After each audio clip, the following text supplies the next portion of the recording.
Rewind-A-Dynamite from the post-wrestling site. AEW, lighting up the fuse. Sit back and enjoy the bubbly as we hear from John and Wai Ting. Where we're going, we don't need roads. And if the buck stops here, this thing might blow. Everything you hear are opinions of the show. And if you don't like it, go to the forums and let them know. Hello, everybody, and welcome to Rewind-A-Dynamite here on Wednesday night. I'm John Pollock alongside Wai Ting, coming at you moments after tonight's show from Seattle, Washington. Hey, John. Again. How are you? Pretty good. Yeah, how do you feel? I'm about ready to call it a day on January the 4th. I think my day is looking forward to it ending. When is the next time January the 4th is on either a Monday or a Wednesday or a Friday? I'll tell you what day it's on next year is a Thursday, which is actually worse if you were looking at the idea of doing this and then going into a show right afterwards. Right. Okay. Well, we'll see. That might be slightly worse. Yeah, we'll see. We can always decide then. We'll find out. Maybe they'll decide, you know what? A Thursday show is not great. Maybe we should make this let's end the January 4th tradition. Let's find a new day. Think that probably not. They end Yuji Nagata's streak without the man having any say in it.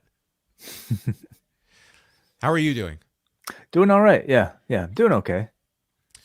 All right. Well, that's great. You're alive. You're well. Yeah, I am. I'm here, ready to talk about some wrestling. Let's get going. Okay, we're gonna get into things. We have put up a show covering Wrestle Kingdom 17. We'll talk a bit about some of the news coming out of the show, but for a thorough review, do go up to postwrestlingcafe.com. 2 hours of us discussing the entire show from all angles, plus a report up on the site from Karen Peterson with a great analysis on the show as well. All of that can be found at postwrestling.com, and many people and video.postwrestling.com. That is right. You can get video, the video version there for YouTube subscribers, and everybody raving about new never open weight champion Tama Tonga and the Rambo. Oh my God, the Rambo! A classic Rambo, one of the best Rambos that we have ever been privy to. A Herculean effort by Evil, created a new star in Hikuleo.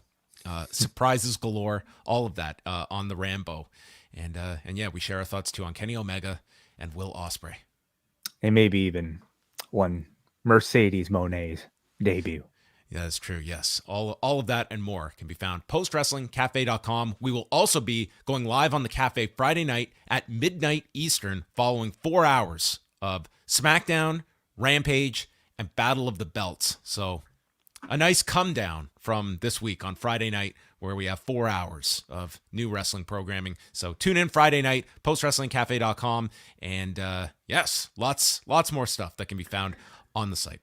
Yeah, as well. Of course, we are also available on Apple Podcast subscriptions for people who are a little bit intimidated about the Patreon system, don't necessarily know how to work that. You can subscribe directly through Apple Podcasts, and in fact, there's a 7-day free trial. So if you want to try that, you can go ahead and do that as well. But we always recommend people sign up through Patreon. It is the cheapest option and grants you a few more bonuses like access to the forum feedback and a whole lot more. So whether it's YouTube, Apple Podcasts, or postwrestlingcafe.com on Patreon, we thank you for your support. And the last thing, on Monday, we will be dropping the 10th anniversary of the MMA prediction show with Ariel Helwani joining us. That will be dropping on Monday. Wow. It's 10 years since we did the very first one. So 11th annual, 10th anniversary. That is correct. Thank you. So that is dropping on Monday. So you can keep your ears peeled for that one as we go through last year's predictions and make up a whole new list of likely or unlikely. And we play a brand new game this year as Ariel will name his naughty and nice list for 2022. Who made which column? So find all that out and more on Monday. Very exciting. Dana White, we are going to talk off the top. We discussed this on Monday, the incident from New Year's Eve, where he is seen slapping his wife, and this has gained quite a bit of attention. What have you seen, Wai, in terms of the coverage, both within the MMA space or just at large? It was pretty notable tonight that I heard of no advertising for Power Slap throughout the broadcast on Dynamite. Apparently on the TBS site, if you even click on the link for the show, that it's not even going to a description of anything. So, I mean, we were kind of, looking at on Monday of, whether this thing can happen or not. I really don't see how you can move forward with this Power Slap thing. And this could go much higher than that. But just some of your overall, what you have seen, has this become a bigger story since Monday? It's been bigger than I expected. I mean, I can't help but be cynical when it comes to very powerful figures and their ability to get away with the worst things out there. And I thought this was kind of be the same for Dana White, who, has already kind of built a bit of a reputation for himself as somebody who's not a great person, in my opinion. And as far as, his I don't know, public stances on a lot of things. And therefore I mean, even in this story, you'll get a lot of people defending the actions, which, are inexcusable. I think it's horrific to see the amount of people that have come to Dana's defense, especially when Dana is not even necessarily defending himself, like in that video. Like say what you will about Dana White, it was not as though he was disputing anything in this video, and yet there is an army of people that are more than happy to just make defenses here of Dana White. I think it reflects very poorly on a segment of the MMA audience, of just people at large, that Dana White has attracted, that you get this kind of response from it as well. In terms of responses from any kind of major players, UFC and Endeavor have not issued any comment yet. Reporter Trent Rainsmith did contact ESPN, and the one-line response he got was, ESPN does the distribution and UFC produces the content. So they completely punted on this controversy and are not weighing in on it in any form or fashion. I reached out to TBS. I've not heard any response yet from them regarding the status of Power Slap and if they have any comment on this situation. It would seem that there is the idea of hoping that they can wait this thing out and that this blows over. This did break on Monday night, which, just by coincidence coincided with the injury on the Monday Night Football game. And that became the focus of the entire sports world and beyond that. But this, it is a story. It's being covered by a lot of main outlets. But I think the idea here is that hopefully we can just get through this. But as you can see in what you pulled up here, the Endeavor stock, it did drop nearly 6% on Tuesday. I looked today and the stock was up 3% from the day before, but still down from when this story first broke. And that is where you will see, there will be reaction there if there is an effect on Endeavor stock from this story. Really, it feels like, the stocks are kind of the only, real measure of significant it's gross change. Way. Like it's I don't need a lesson on how corporate governance works, but all of these places, it's like, are they dismayed and disgusted by this action? It's, well, what is the price we're going to pay? Because in a perfect world, we can just skirt through this and move past it. It's only what money could this cost us? And then we will act. There's been no apologies over this. There's been no explanation for this. It's just treated as like, what's the damage that we have to undergo here? And to be fair, the apology came from Dana himself in his own video. I mean, in terms of looking at any of these companies taking any kind of responsibility or putting something out that, hey, we do not we do not condone this kind of action. This is horrible. We are going to take some kind of action because we cannot have a figure representing our company at such a high level out there slapping his wife and us being silent as though this will be tolerated. Sure. Yeah, absolutely. I mean, it's called into question, I think ESPN's own coverage of it all. Of course, with their connections to the UFC and everything. But it's gotten a lot more press than I expected in mainstream sources, like even in Canada, the CBC and the Toronto Star, for instance.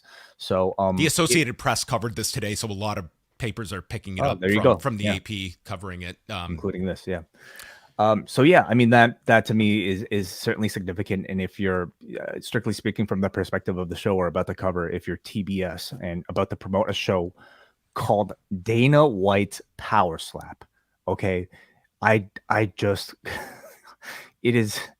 I don't mean to laugh about this, but it is just the circumstance surrounding this is pretty much the worst thing you could promote associated with Dana White and the name of this particular league and organization. I really have to imagine there was going to be some integration of the promotion of this show tonight. If not on the body of AEW Dynamite, then within the commercial breaks, we got none of that. I have to think that in some way that was a response to all of this. I would say the absolute best case scenario is a significant delay of this, that this series is shot, and maybe we'll look at this again in the fall if this is something that is less of a controversy. Then I would be stunned at this point if that show drops next week. I'm not going to be watching a second of this thing regardless, but I don't know if anybody will be watching a second of this because I don't think they're going to have that option. That would be my guess of how this goes, and just the lack of promotion tonight. TBS and Warner Brothers would be the laughing stock of every corner of media if they were to just go ahead with this. I mean, this is a series that it does not make or break them by any stretch. This is not anything that is going to save their network or is so vital to do go we through. know though? But the question is, like, are there contractual obligations? I can almost guarantee you that there is a basic standard morals clause in any deal that would allow a network out of airing something like this. I do not believe that there would be any substantive contract that they could be held to air a man that has been seen slapping his wife in public, promoting a slap fight league. I just can't see this happening. Well, I have to imagine you'll get some sort of announcement, in the days to come if that is indeed the case. But if not, then maybe it's business as usual. How does this position the UFC to its audience and to the public if this is something where maybe Dana White is maybe not front and center for the next month, but quietly is right back to his role? Like, I do believe that, like, how, and sadly, like, there will be another case of a UFC fighter involved in a domestic violence incident. Like, we're not to get ahead of ourselves, but we're about to talk about. We're about to talk about something, but not a contracted UFC fighter. My argument is that when something like this happens again, how can you possibly take action against a fighter when you are going to allow this to go unchecked? If you just will, dude, are you kidding me? That you're talking about whether or not there's a double standard when it comes to the people in positions of power versus their employees. I mean, they just will, and they will get away with it. But it's the broader media coverage and especially its effect on a stock that to me are going to be the bigger forces of change, if any. Yeah, I mean, it's a very sobering analysis that you provide, but one that I can't argue with. That is, for a lot of these incidents, it's the next controversy will occur. People will move on from it. And Dana White is a very powerful figure. And I don't think any of these companies, I don't think they want to jeopardize the success of a Dana White. And they're hoping that this will go away. This was a very just coordinated handling, just in the fact that you had TMZ just hold him by the hand during this interview, where you had the interview and the response ready to go with the video. I mean, I don't know all the the timeline of events here, how TMZ, they probably got this footage, reached out, and you do reach out to the parties involved, but this was like, if you watch that interview, like, they were hardly grilling this guy. It was as much as it was a close friend of theirs that just had a lapse in judgment while he was fueled by alcohol. Right. I thought it reflected poorly in that sense, but I mean, for Dana White, it was a damage control interview, and one where I think in that interview, he can tell the severity of like what this is. I mean, you have that, he was very vocal in the past about like, that is something you cannot come back from, is putting your hand on a woman. And he pointed that out himself. I mean, he is not leaving anything to be dug up and thrown against him. I mean, he just is kind of, hey, I will face the music on this, but I'm not denying it. I mean, you can't deny it. It's right there in front of your face. And should he not be the one to pull himself out voluntarily, following his own words?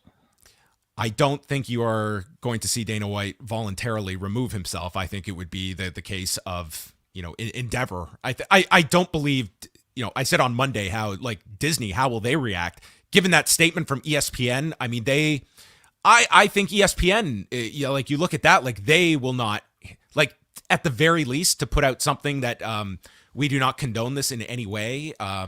Instead, it's, we just distribute the product. They produce the content. That's it. That's the whole line that they had to say. Nothing from UFC, nothing from Endeavor. This is, if anything, it's the stock that's going to impact Endeavor. And if this thing rebounds back up and the stocks gets back to its levels of Monday, then it's smooth sailing for us and we'll just move on. But I think it reflects very poorly, and I think that it's certainly something that we are going to see if Dana White can truly get past this. This is a giant blemish on Dana White as an individual and his career, in my mind. Yeah, whether or not Dana White publicly survives this, I mean, I'm less sort of like optimistic that anything long-term really happens to him. But in the immediate, fallout of this, to me, like the power slapping is going to be directly affected, being so close and so directly attached to the topic here. Yeah. So we're going to stick on, another, dark story. And this is involving Phil Baroni, who was a fighter on multiple occasions with the UFC, but fought, everywhere, 46 years old. And this was reported from a Mexican news outlet, Tribuna de la Bahia, that reported that on and just a warning of like, there's some graphic details about the story, domestic violence and everything.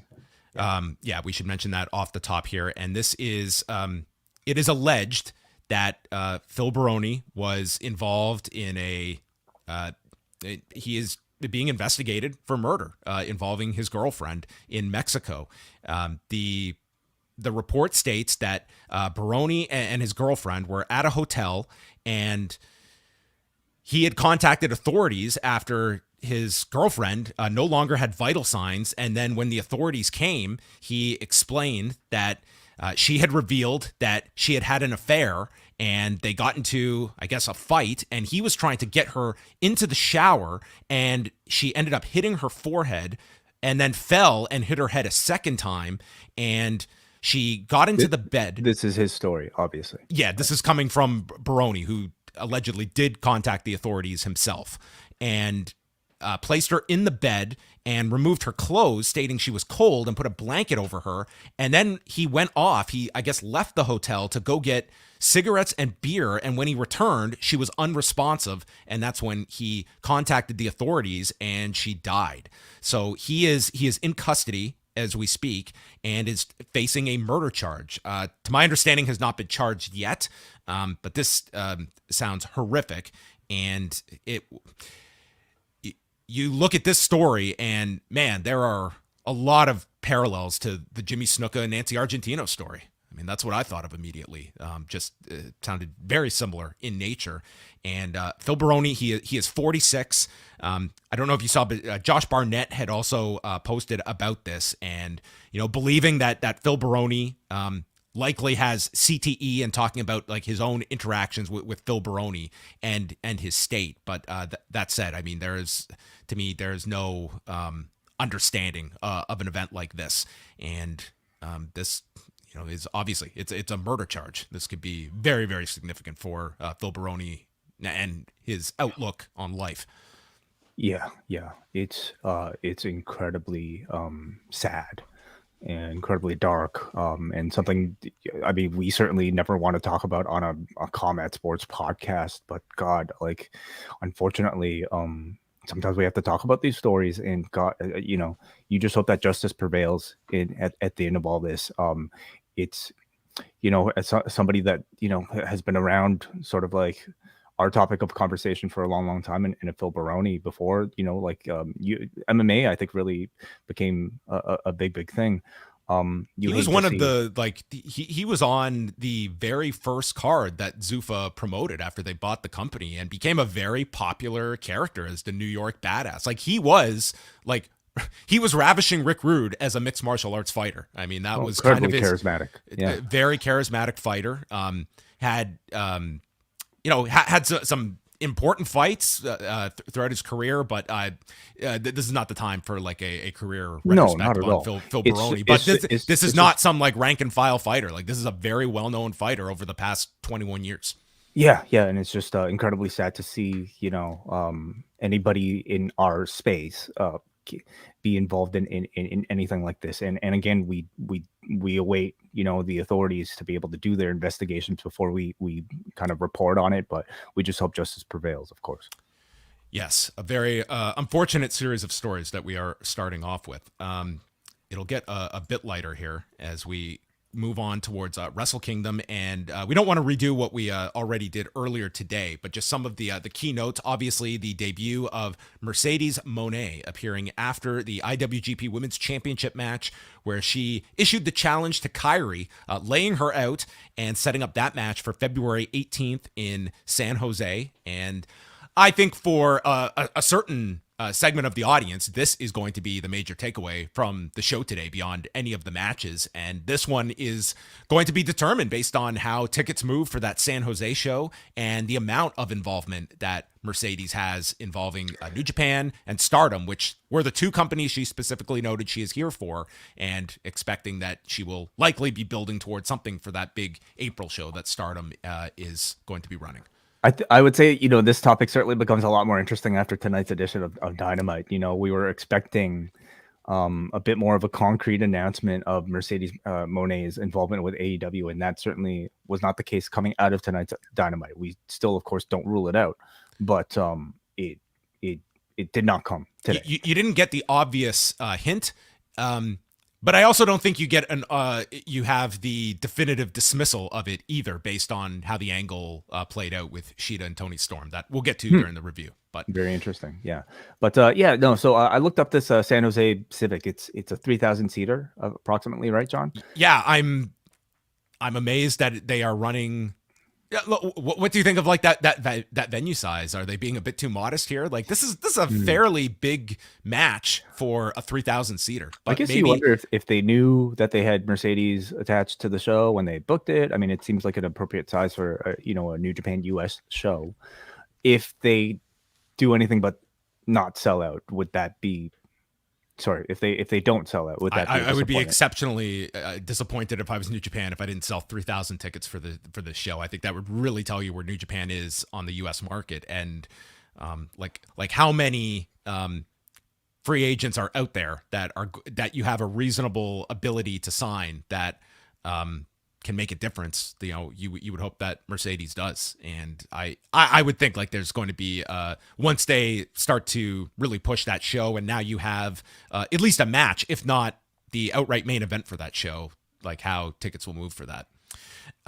The rest, Kazuchika Okada regaining the IWGP World Heavyweight Championship, defeating Jay White in the main event, and then being challenged by Shingo Takagi, which we're thinking maybe that ends up being February the 11th in Osaka. There was some confusion on the broadcast, but their latest is that no date or venue have been set for that match. But for the New Japan calendar, they've got New Year's Dash is happening in just a couple of hours, and then they have the Yokohama Arena show on January 21st, the New Beginning show in Nagoya on January 22nd, and then two more New Beginning cards in early February, with the big one being at Edion Arena in Osaka, which is the week before San Jose. So they have a lot of stuff to promote over the next 6 to 7 weeks. I could definitely see this one being the Osaka main event.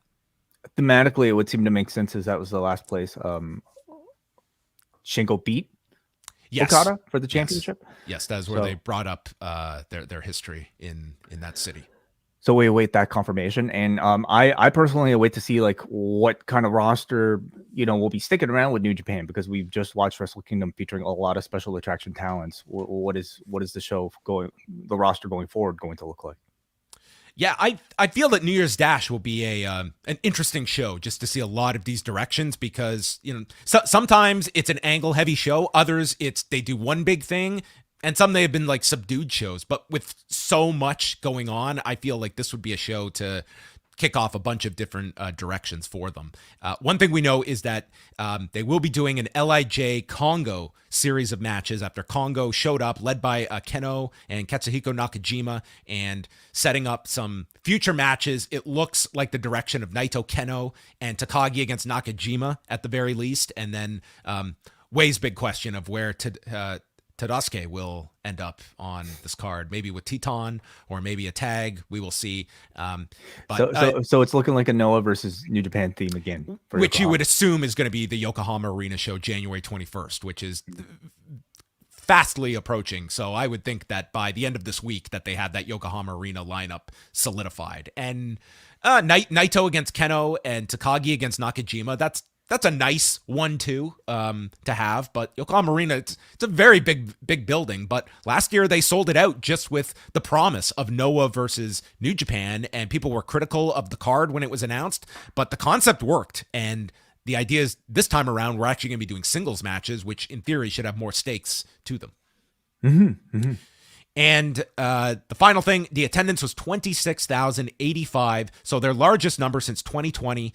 This would have been ahead of 2017, which was the year of the first Omega Okada match, but lower than 2018 through 2020. So as we mentioned on the show today, this was the first Wrestle Kingdom that felt like Wrestle Kingdom since before the pandemic. I would say overall, if you were someone that had been lapsed and came back, I think you would have enjoyed the show overall, from the presentation, the production values, and the in-ring quality.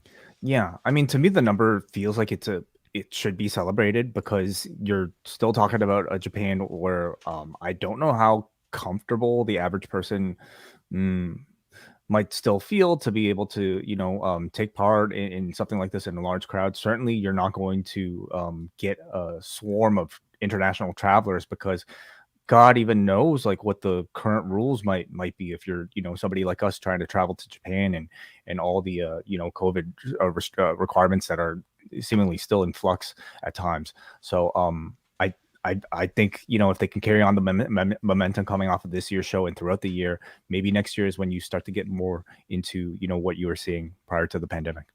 Do you think like for this year, do you think having one Wrestle Kingdom show deters international travelers in the sense, or are you looking at this week of pro wrestling that it's an enticing trip? Well, I'm not so sure if like the week of wrestling is necessarily a draw, unless you're like a deep pro res hardcore watcher, because a lot of people are going to just go for the New Japan experience that are not following Noah or Stardom or All Japan. Sure. And that's why I look at one Tokyo Dome show. Is that maybe enough that it's, am I going to go all the way there for just the one show as opposed to two in years past? You're also talking about one of the best vacation countries in the entire world, in Japan. And that to me is what I would assume would be, as big of a draw as any wrestling show that's there, right?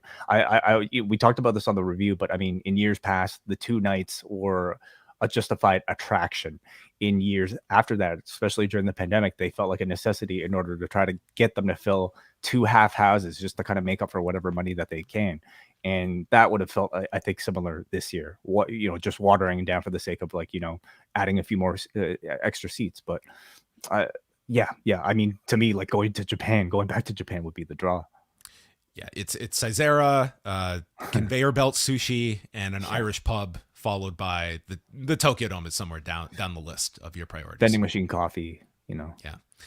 As I've said, like the Tokyo Dome, I would say if you ever have the opportunity, you should go once, but it's not a venue I would that I loved going to. I mean, I way more enjoyed going to Korakuen and Hall. I would love to go to Budokan and some of the other venues there.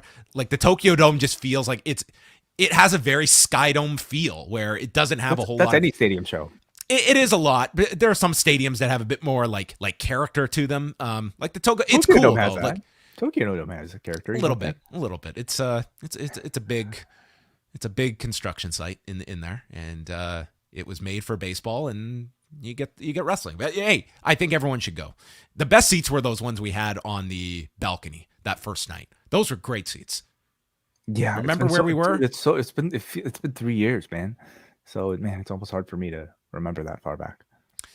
And ratings notes. So a few numbers here, some very good ones from WWE. Starting off with Friday Night SmackDown with the return of John Cena, 2,629,000 viewers and a 0.64 in the demo. It was the most watched episode of SmackDown since Christmas Day of 2020, which almost isn't a fair show to compare it to because they had an NFL game as the lead-in and did over 3 million viewers. So if you throw out that number, this is the largest since February 28th of 2020, which was a show built around John Cena's return in 2020. So, I mean, this guy, people tune in. I should say men tune in because it was very interesting in looking at the demos here that males were up significantly in 18 to 49, 18 to 34.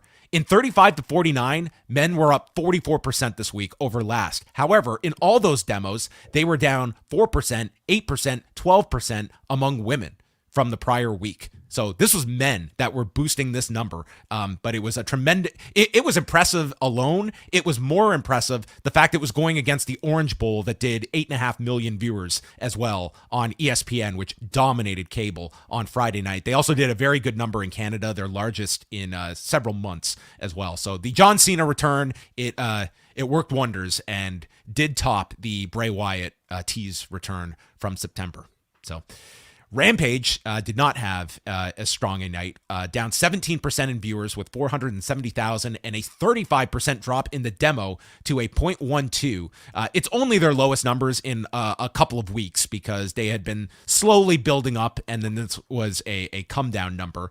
18 to 34 was way down because they did that huge number the previous week and fell pretty much in half this week, including a 68% drop in men 18 to 34. They were not tuning in for the best friends to break up. This was a loud protest from men 18 to 34. Do not pit the best friends against each other. We're not into that kind of stuff. Do not tease us.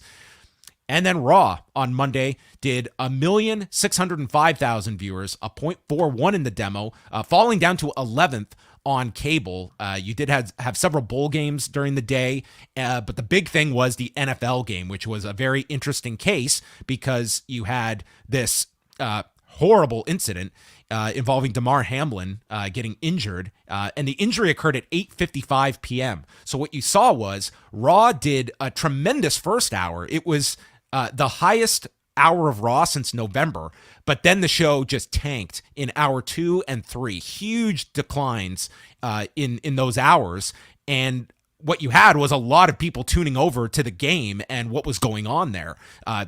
Between ABC, ESPN, and ESPN2, there were just under 24 million people watching the football game. In the demo, it was a 6.24 rating in 18 to 34 between those three networks covering the game. And, you know, these kinds of situations, are unpredictable, but it's almost how are they going to handle this? Like, I was turning on the game. I never turn football on. So I'm sure I was like a lot of people that were seeing this. You're flooded with messages about what is going on. And, you know, this was over an hour of them covering this in the stadium. Like, it was over an hour before they officially called off the game. So I think certainly you had people tuning out of Raw.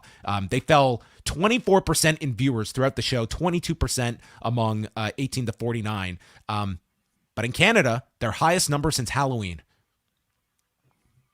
Well, I've given up predicting Canadians' viewing habits. Halloween night, you would think a horrible number. They did tremendous on Halloween night. We are just give us our Raw on Monday night. That is the Canadian motto. World Junior Hockey and Raw. And curling. Yeah. Did you notice on TSN they had a new ad tonight for it's called Ageless Man, testosterone. So this was a specific this was designed for Canadians. This was not a TBS ad. Are you interested? No, Are you in the market?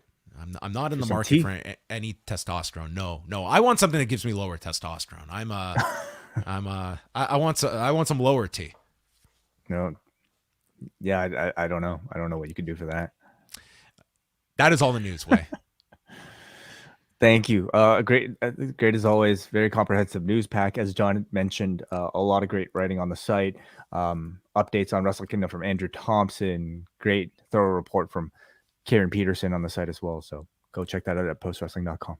Yes, I think the entire Post world was or Post staff was watching the show live. Like we had Felt like it. Andrew was doing live coverage. Karen was watching it live. Marcotte was in the Discord running things. Braden and Davey were tweeting up at Storm. I mean, they don't sleep anyway at 3 a.m, so I assume they would be up. Are you getting up for New Year's Dash? What time does it start? 4:30. I might not be up for that, but I could be.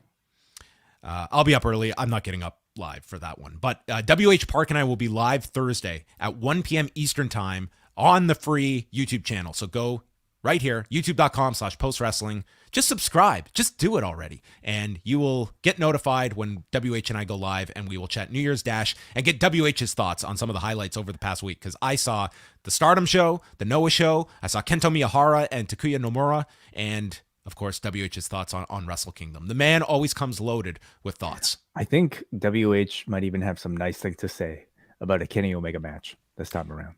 Wow. I look forward to it. Do you have some intel? I saw his grapple rating. Yes. Okay. So New Year Dash is available for free on New Japan It's World. a free show on New Japan World. You don't have to sign up for the service to get it, which is a smart play on their part. And even more reason that I would be pushing hard for the Yokohama Arena show for people to sign up for the service, like use that 2-hour commercial, 2.5 hours for all it's worth. So New Year's Dash is always a pretty fun show overall. As was Dynamite from the Climate Pledge Arena. And I pledge that they just do a circuit of Texas and Seattle. Texas and Seattle, back and forth. Best crowd of the year. Can we agree? I think so. Well, for AEW. Yeah, you know what? Worldwide. This was a hotter crowd than the Tokyo Dome. Yes, it was. This was an unbelievable show. And you know what? I don't care if I get it in the comments here. There is absolutely no comparison to 9,000 AEW fans in an arena and 8,000 or 9,000 fans in a WWE Raw venue. Okay. It is night and day, the heat that they get consistently on these Dynamites. You might have the odd bad crowd for AEW, but it's pretty rare. And Raw, it's a killer for me on some of these shows is that it's just there's so less enthusiasm that, I mean, an average match on one of these shows is elevated so much more when and this was an extreme example because this Seattle crowd, they were on something for 2 hours. It was non-stop. They loved everything on this show.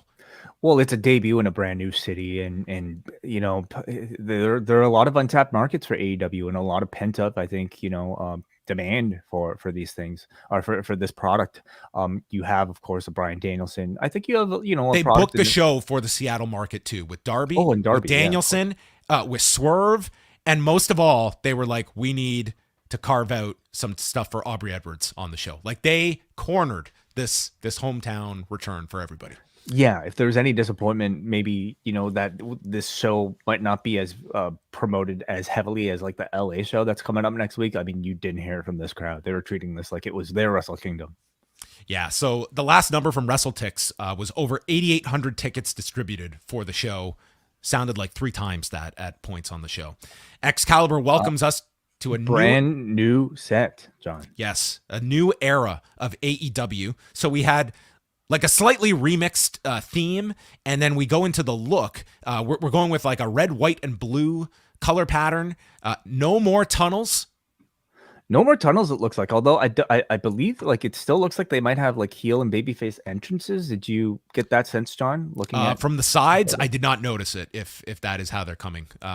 I don't mind the exclusion of the tunnels. That's fine.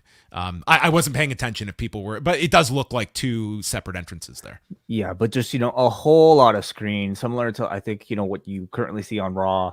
It just makes the place feel big, makes the thing look really big in a platform that's, you know, multi-stepped. I really like the brand new look. You know, gone is sort of like the multicolored dust, the dynamite dust, and in is, you know, this sort of like red and blue lasers.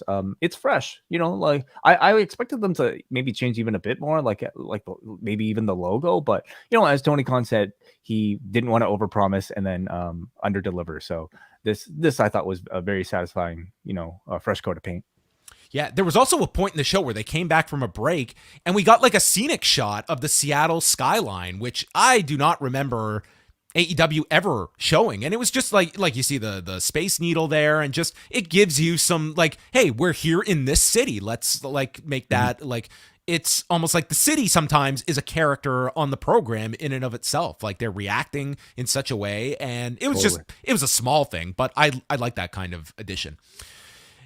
Chris Jericho kicks off the new year taking on Ricky Starks with Matt Menard and Jeff Parker in his corner. And the crowd is going nuts. And they're chanting. I'm like, what are they chanting? And they're chanting Aubrey Edwards. Yes. She was incredibly over on this show. So Starks does the rope walk coming off the new school. And then Jericho suplexes Starks off the apron to the floor. We go through the break, and Starks climbs, lands on the feet from a moonsault, blocks a code breaker, and lands a super kick, and then ends up getting hit by the code breaker, but stops the Judas effect. Rochambeau is stopped, and Jericho tries for the walls, and the audience is just getting so intense. And he pulls Starks away from the rope with the walls applied. Parker then distracts Aubrey, allowing Menard to nail Starks with the bat from the floor, and Starks looks like he's out. And Aubrey comes to check and lift the arm, and he powers his way back. And this was like a good like false finish, because you really thought that the guy was unconscious, but the man overcame a bat shot, breaks free, tornado DDT, and then knocks down Menard and Parker, spears Jericho, and Ricky Starks wins in 12 minutes and 35 seconds as the crowd just, they were just building and building, and then they got to just let it all out for this finish. And a big win for Ricky Starks, but post-match angle to come. Your thoughts on the match? I thought it was really perfect, you know, and certainly you might not have to do much in front of a crowd like this to have what felt like a very successful segment, but I thought the content here was absolutely booked perfectly. Ricky Starks, several weeks in now, elevated up on the stage, feels that much more cemented as a big star. And, you know, I don't know if I was necessarily expecting him to get the win here, you know, because Jericho had just lost to Andretti. But I think they got everyone on the bat shot submission. I think most people were thinking like, there's your out, and they'll build to a Starks win down the road or something. And they had Starks win. You know, I don't necessarily feel like the Andretti loss for Jericho took anything away from Starks beating Jericho. Maybe like it feels like less of an upset, but I think Starks beating Jericho at this point isn't even really that much of an upset. You know, you're talking about a guy that this crowd already sees very much as a main eventer. Everything about his presence and his comeback and his wrestling completely fits the mold. He's absolutely nailing the spotlight that he's being given right now.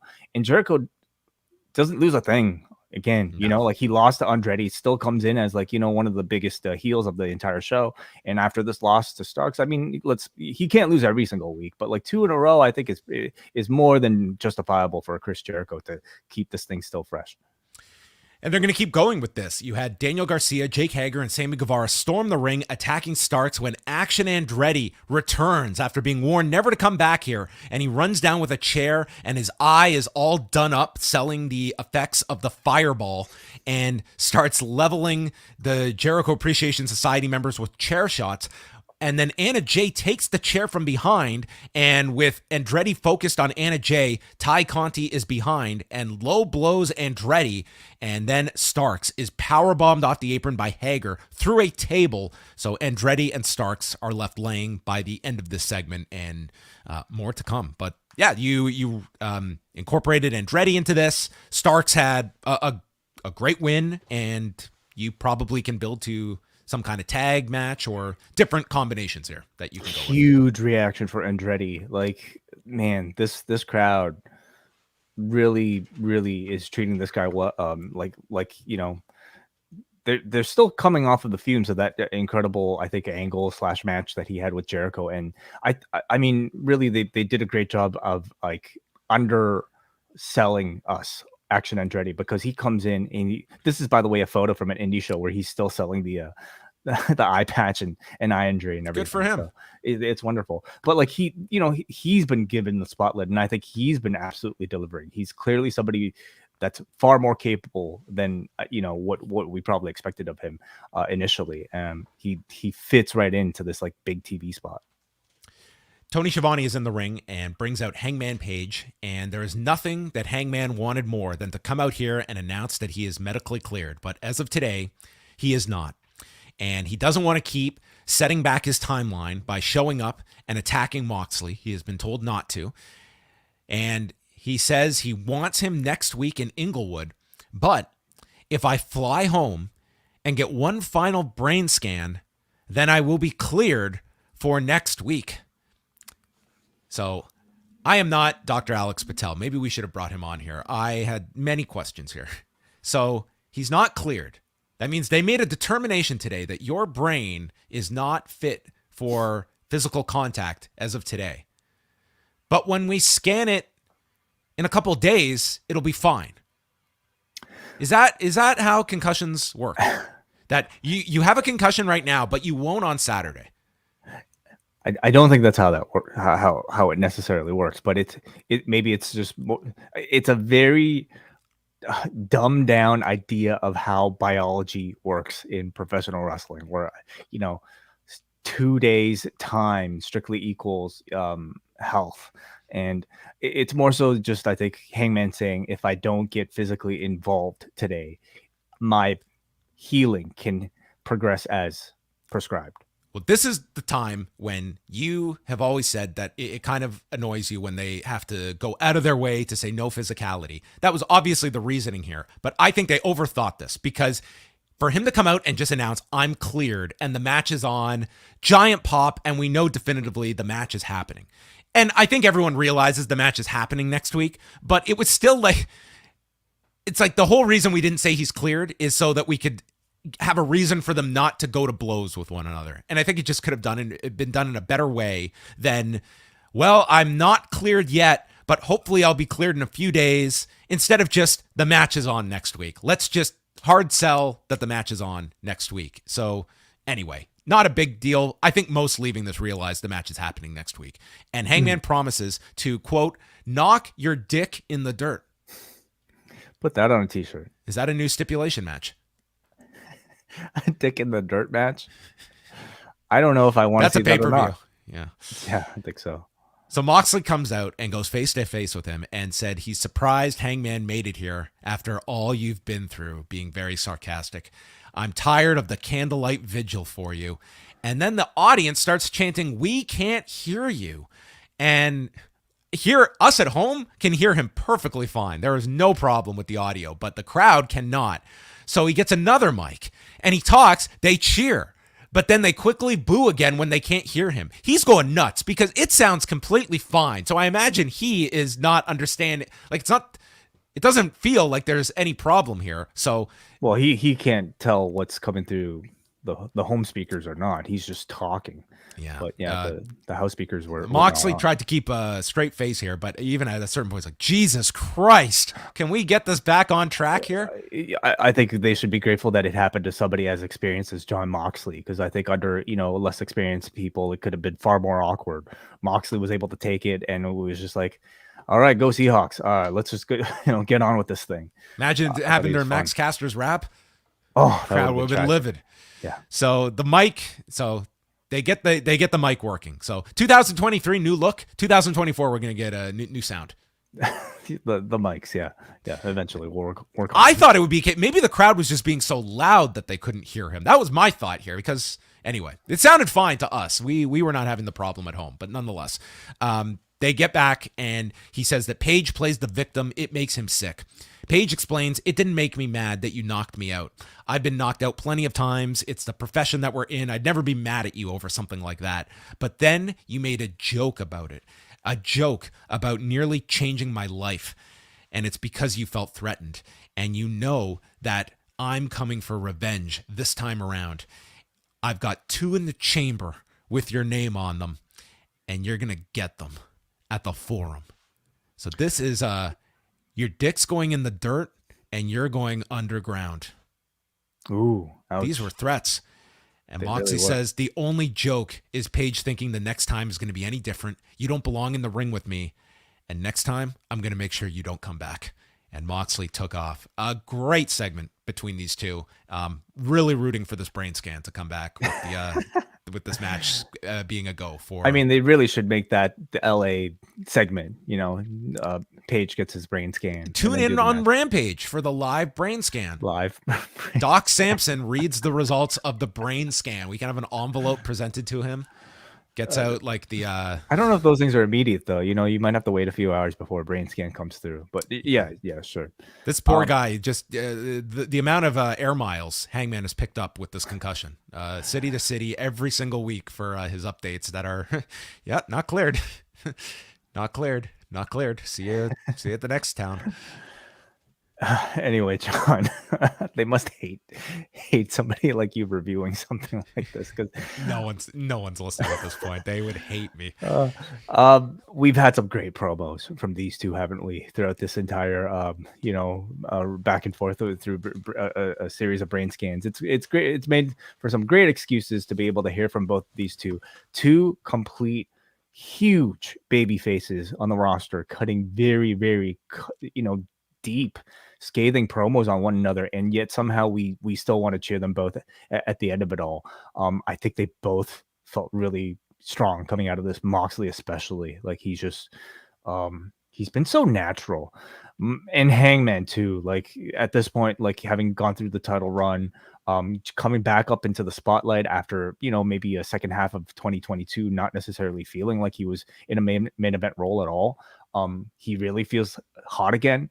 And I'm really looking forward to this match. He's promising 2 in the chamber. So I think we have to look at least, a couple buckshot lariats before he might actually win. Or does he win? What do you think, John? Who wins next week? Does Hangman Page hit him with 2 buckshots and sends Jon Moxley ice fishing? I don't think he's ever going to go ice fishing. I think it's a pipe dream. He's probably lost interest in fishing by now. Wouldn't that be the joke of all jokes if they finally, you can have your time off in the middle of January. Go have a fun fishing trip in January in Cincinnati. Well, you mentioned ice fishing. Maybe you can go further up north.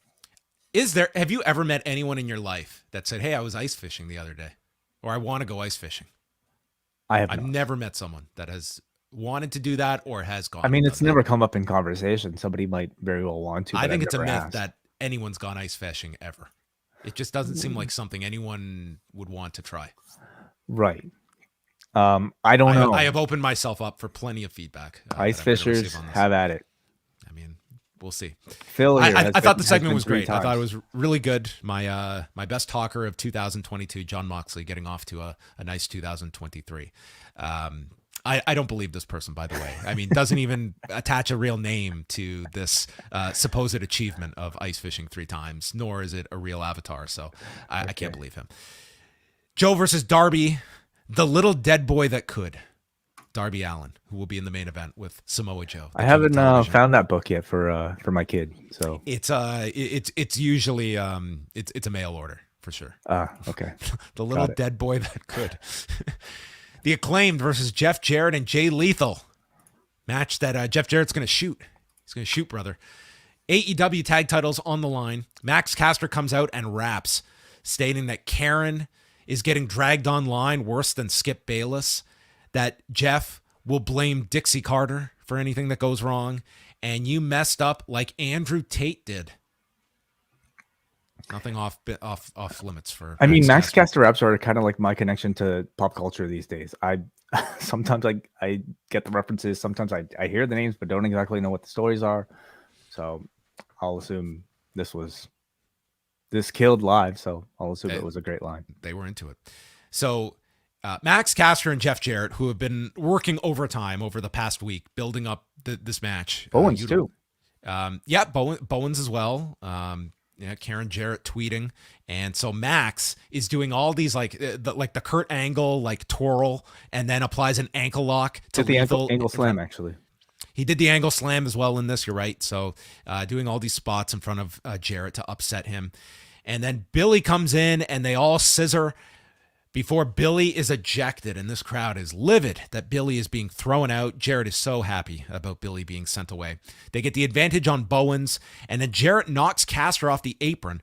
There's a super kick to Jarrett when Max gets the hot tag and delivered the most non-graceful leap over the top, landing on Jay Lethal. This man is not a high flyer, but he makes it his style.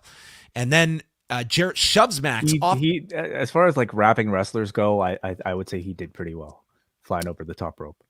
Who are the candidates as wrapping wrestlers? Top Dollar specifically. Oh, very good. Yes. So Jarrett shoves Max off the top to the floor. They double team Bowens, figure four applied, and then Max is sent into the stairs by Singh. So the ref ejects Dutt and Singh while ignoring Bowens in the figure four, to the point that Lethal gives up on the figure four. The ref is like all distracted dealing with Dutt and Singh. So then Bowens stops the lethal injection, but is hit with the stroke. And as he goes for the pin, Bowens gets his foot on the rope, but Dutt sends the foot off the rope. The referee misses this, counting 3, and a riot was about to ensue here in Seattle. As the bell rings, you are believing that Jarrett and Lethal have won the tag titles, when here to save the day is Aubrey Edwards, who explains to Stephon Smith what happened. I mean, such a little thing that like they made Aubrey Edwards the hero to save the Acclaim's title reign. And the match is restarted and Lethal tries to use the rope for leverage. He is pushed off, and with the momentum, Bowens reverses, getting on top and hooking the legs to pin Lethal. The combined time was 11 minutes and 16 seconds, with the Acclaimed winning, but because of the finish, they will run this back on Friday. This turned out way better than I expected. I've been pretty vocal about, my distaste for this Jeff Jarrett, Jay Lethal group, and I take it all back. Even though we did not get a Jeff Jarrett rap at the end of it all, I thought this match was really excellent. And I think it shows to me that like the Acclaim, despite like not being in the ring with like wrestlers that like, or a team like Swerve and Keith Lee, like they are great on their own, and having great characters to oppose them. And Jeff Jarrett is the perfect type of character with the amount of baggage attached to him for Max Caster to focus on with his raps that I think is perfect for the Acclaimed in terms of crowd interaction, in terms of just like how everybody got involved between like Sutton, Singh, getting all these referees around him, to Sanjay, of course, being involved in the Dusty finish here. And then I think the brilliant bookending of Caster now pushing Jay Lethal's leg off of the ropes in order to lead to the Acclaim winning. I thought all of this was really, really brilliant, and I'm looking forward to the rematch for sure. And all the like shenanigans, like it naturally sets up the reason to have a no holds barred match on Friday, which will be the rematch that we'll get to later. And then we'll get our wrap, maybe. Perhaps by the end of this whole thing, we need a go home wrap from Jarrett. Maybe we'll get the ultimate, the final match down the road. Shivani is sitting down with Dr. Britt Baker and Jamie Hayter, and Baker explains that Saraya just doesn't get it. What AEW means to them. We are homegrown. They had rocky starts in AEW, but we worked our way to the top. And we don't know why Saraya hasn't picked a partner yet. She's friends with Shida and Tony Storm, who are excellent. And Baker calls herself the Boss. A not so subtle reference to Rick Ross. Of course. Very cryptic. Or Bruce Springsteen. All possible. I mean, yeah. Many different potential hints that this was drawing us to. And then calls themselves the Killer and the Pillar. Yeah, which they have a new t-shirt now. Oh, that's right. They've got the shirts. Okay. The Killer and the Pillar. The Killer and the Pillar. Yeah. Oh, they're wearing that. Yeah, they're wearing it. Yeah. Why don't we have a rhyming duo name? Because we're not wrestlers. Oh, okay. Just curious about how you arrive at the killer and the pillar. I actually missed on that boss line, so great catch. Yes, it was, certainly people were reading into that as some kind of hint towards it, but more to come with Saraya afterwards. Jack Perry is in the back, and he issues a challenge to Big Bill and Lee Moriarty. For one night only next week, he will team up with Hook in his hometown in California to take on, look at these two. What are we going to call this team? This has to be like, I don't know, Red Hook 10587, Man. I don't know. This looks like it's this is Fox like drama right here. TBS has a brand new spin on the Parent Trap. They totally could be twins, but like separated at birth, One went on to live with a Hollywood celebrity, and the other went to live with Taz. Yeah. This is you and me. Wai is like a presentable, nice young man, and me, I'm just, miserable. People have suggested it in the weeks past, and people in the chat room are bringing it up right now. Jungle Hook. Yeah, come on, they've got to call him. They've got to call him this. Lovely. Bryan Danielson against Tony Nese. I'm adding a new category at the end of the year: best 3-minute and 25-second match. Okay. We're gonna see how many candidates there are. This is the leader. Okay. This crowd, the bell rings. They gave the man a standing ovation for showing up to the arena, for being here in our city. Danielson is just like milking. He's like, yeah, I can't hear you. Can you get me louder? They're all chanting yes. They were having the time of their life. And this was just, Tony Nese just tried to have a quick match with him. Josh Woods grabs the leg, and Nese hits the running Nese in the corner, but Danielson recovers, kicks to the chest, then is powerbombed into the corner. Nese misses a follow-up running Nese. Busaiku knee stomps, and once again the Regal stretch, and once again not called as such. In 3 minutes and 25 seconds, Danielson is your winner. But the real main event was everything to come after this, which is kind of what we suspected. It was... I know people wanted something big for Danielson on this show. I would say he was certainly one of the big stars on this show in terms of the whole presentation, and getting a quick 3-minute match, I was not complaining about after watching it. Yeah, and I think for the segment, it needed to be a bit of a short squash type of match in order for you to have an extended speaking segment, and it certainly felt extended with MJF afterwards. Dude, my notes for this segment afterwards was like 8 times the length of the match. So that was the Bryan involvement. He says it's great to be home, and he's feeling froggy. So he's ready for another fight, and he calls out MJF. Have people always said, like, used froggy in common daily talking, and I've just not noticed? I've only ever heard that term in wrestling. If you're when people are about froggy, to go for a frog splash. Jump. Yeah. I never thought it was witty. And I have low standards for wit. MJF comes out, calling him brain-damaged Bryan, and he is not interested in wrestling tonight or entertaining these schmucks. He gets a big paycheck regardless of whether he works or not. He's got that guaranteed money. And he's a special attraction. And Bryan, if you took Lance Storm and Dean Malenko and they had a child, it would still be more charismatic than you. You look like a goat, but that doesn't make you the greatest of all time. Perhaps Mama Danielson couldn't find a human suitor in 1981 and therefore had to get together with a goat. Let me just pause you right there, okay? Because, as great as this promo was, Lance Storm is no slouch, tweeting immediately, if Dean and I did have a kid, he'd be as good of a wrestler as Bryan Danielson. I'd have to have a kid with The Miz to produce the MJF.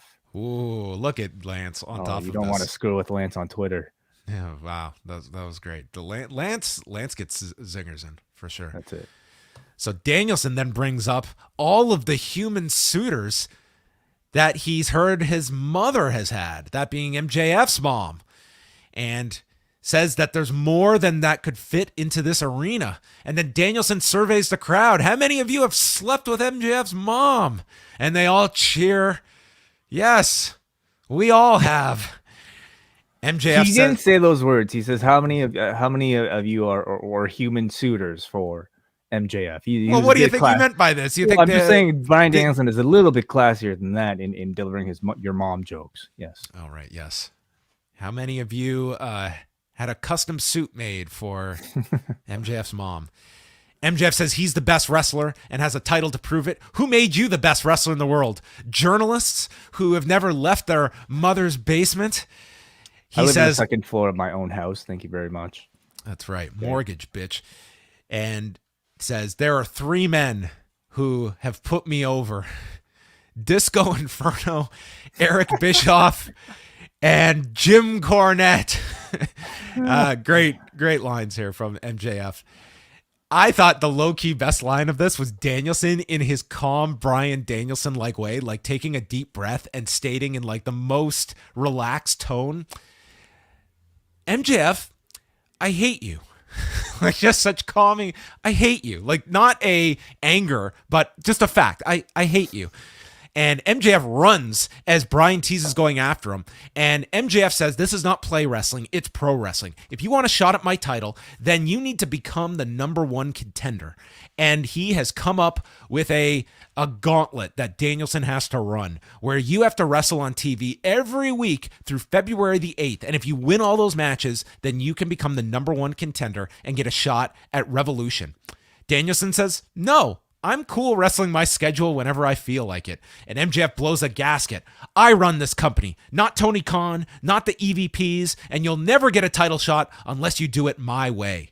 So Danielson agrees if he can pick the stipulation for Revolution. And if he beats these opponents through February the 8th, he will have a 1-hour Iron Man match at Revolution. And says that he will run through every opponent. And he's choosing a 60-minute Iron Man match because I am going to expose you as a bad wrestler who doesn't have cardio and is going to get exposed for poor footwork. Oh, ouch. I love the stipulation. I think it's great. I think you're all smoke and mirrors, and you won't be able to plot out 60 minutes with me. Well, when was the last time we saw an Iron Man match in AEW? Have we ever seen a 1-hour Iron Man match? Danielson and Hangman last year. And that was TV. That was TV, correct. Okay. I love it. I thought it was a bit unusual that we would get something like this on a pay-per-view for a product where like pay-per-view time and trying to cram everybody on the card is already so hard to do. It tells me we might get a more condensed card than usual. I don't think you can occupy 14 matches if you're doing an hour with these two. How did the Hangman Iron Man match do in the ratings that week, John? Do you remember? It was the first episode of last year that they did that one on. I can pull up the number here and because and I'm curious. It's definitely a different beast doing it on TV versus pay-per-view. TV, it's in historically with WWE Iron Man matches on TV, you would see the pattern that people would tune in at the beginning and then they'd come back at the end. Pay-per-view, it's like you're buying the match. So I think it works much better on pay-per-view than doing it on television. I agree. I think it's a very unique stipulation in that like there's enough intrigue and very real world intrigue in seeing somebody wrestle a 60-minute match. It is a very legitimate physical feat. Enough to get you into the door to be curious about wanting to see the match. Does it get you curious enough if you aren't paying for it to watch every single second of it? If you're a casual fan, not necessarily. So I mean, I certainly feel like it. It's certainly worth the risk. You're promising an incredible physical feat from these two, and I love just the logic of it. Here's Bryan Danielson, the pure wrestler, talking to the part-timer MJF, challenging him to be able to go 60 minutes in essentially a pure wrestling type of match. And logically, I think it's wonderful. So just looking back, I don't have like the quarters, but that was the TBS debut. So you did have that going for it as well, with a superior lead in. But the show did 1,010,000 viewers, and it was one of their best 18 to 34 numbers ever, as well. So it did very well, that January 5th show last year. Okay, well, very interesting. The Regal aspect of it all continues to be pretty interesting to me.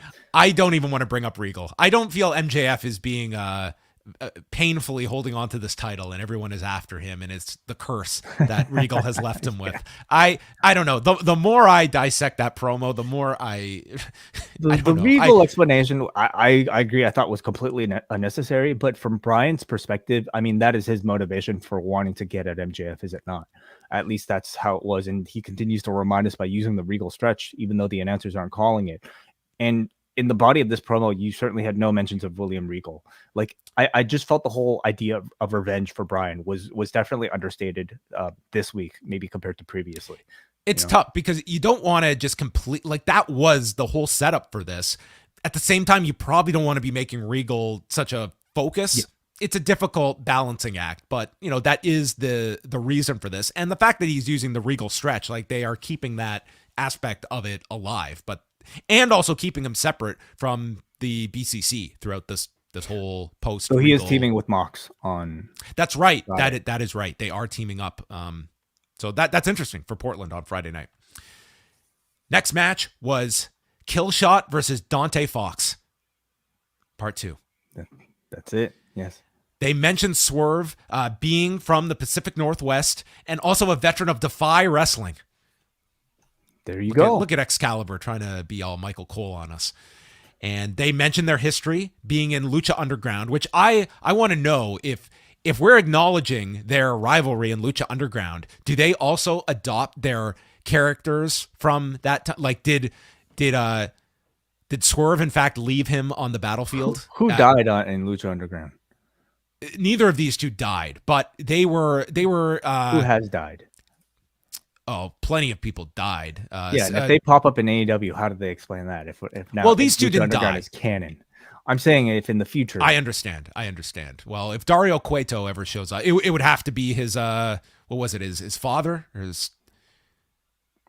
I can't remember. I can't go down the life and death of Lucha Underground. But yeah, these two they were at war together in like Afghanistan or Iraq, and yeah, and Killshot left them, and then AR Fox made his way back and came for revenge. They've been through a lot together, yes. Anyway, so last week, so Grandin Goatsman is Tattoo Dude. Last week he was one of the two goons. This week, Tony Schiavone called him that freak. Yeah, I know. Really liberal use of the word freak here. I guess they're really workshopping a name for him. They called him the Painted Man at times. I mean, they're really keeping it a tease. I imagine they might have, something already planned. But could this be a look that Dexter Lumis incorporates that would maybe give him something new? Yeah, sure. You think he's willing to go through this? I would say this look either goes to Dexter Lumis or Dominic. Well, Dominic's already getting a start with the tier, isn't he? It starts with one. That's it. They're addictive out here. So each does their flip over the top rope, and they have a stare down on the floor. Fox hits a shooting star off the apron. I mean, these two they have a near perfect chemistry together. It really works with these two. Tattoo Dude nails Fox in the corner behind the ref's back, and then Fox gets knocked off the top, lands on his feet and hits a cutter from his knees, hits an iconoclasm, and then pulls the arms into a cutter and falls with the 450 on Swerve. Just seamless from move to move. And then they're on the buckle, and Parker hands a weapon off to Swerve, who nails Fox and proceeds to hit a Death Valley driver off the turnbuckle to the edge of the apron, rolls in Fox, hits the stomp off the top to the throat, and wins in 9 minutes and 9 seconds with the lackadaisical cover as Swerve prevails in our follow-up. How perfect did that double stomp look? It looked pretty great. It looked pretty great. I mean, looked perfectly safe ultimately, but like there isn't much room for error when you're jumping, right on a dude's throat like that. Awesome match. And like you said, John, incredible, perfect chemistry between these two. Another great showcase match, I thought, for AR Fox. And I don't know how far he's going to necessarily advance, but I mean, he's having some great matches right now with people that he's, I guess, known and wrestled for a long time. Yeah, and they did mention he is now $100,000 richer after the Battle Royal win. Is that taxed, do you think? Probably. Tough. Tough. Yeah. So really, what are we thinking then? 70? I mean, it's a good What do you thing take like home? Ethan Page or any of the Canadians didn't win it. I mean, you'd probably have a Oof, withholding tax, brutal. like 30%. Yeah, but the dollar exchange rate though would be in their favor. I think. Yeah. Is there a processing fee as well? Great questions. Yeah. Renee has a sit down with Saraya, Hikaru Shida, and Toni Storm. And Saraya says that Britt is gatekeeping the women's division. Toni explains she got screwed out of her title by them and her face was fractured. And Saraya is asked about her partner for next week. And she says AEW has the best female roster in the world and puts on the best matches. And she puts over both Hikaru Shida and Toni Storm, mentioning their match that they recently had where they killed it. And she realizes, I'm sitting next to the best women's wrestler out there, Toni Storm. And she looks at Toni, and Hikaru Shida is pissed at this sheer disrespect from Saraya, to the point that I feel Hikaru Shida is going to be very upset about this exclusion and maybe is going to take out the supposed great wrestler, Toni Storm, leaving Saraya without a partner and in need of one next week. Very interesting. Yeah, you're saying that's my theory, because I cannot imagine that this is the end to our mystery setup unless, well, I mean, it's always possible, but I did not read this as a definitive meaning of Toni Storm teaming with her next week. And the fact this angle was done with Shida, that's where I could see this going.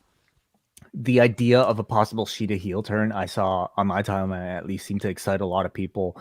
And of the three, this was more heelish, I thought, for Saraya, to be quite honest. Like, this is pretty disrespectful. And the way she was also saying, since I got here, I've learned that AEW puts on great matches and has the best women. Like, it was more of a cockier promo from Saraya and disrespectful to Hikaru Shida. Although I'd be all on board for a Shida heel run at some point. Saraya's actions were certainly heelish, but I mean, I don't necessarily know if that was intentional or not with her.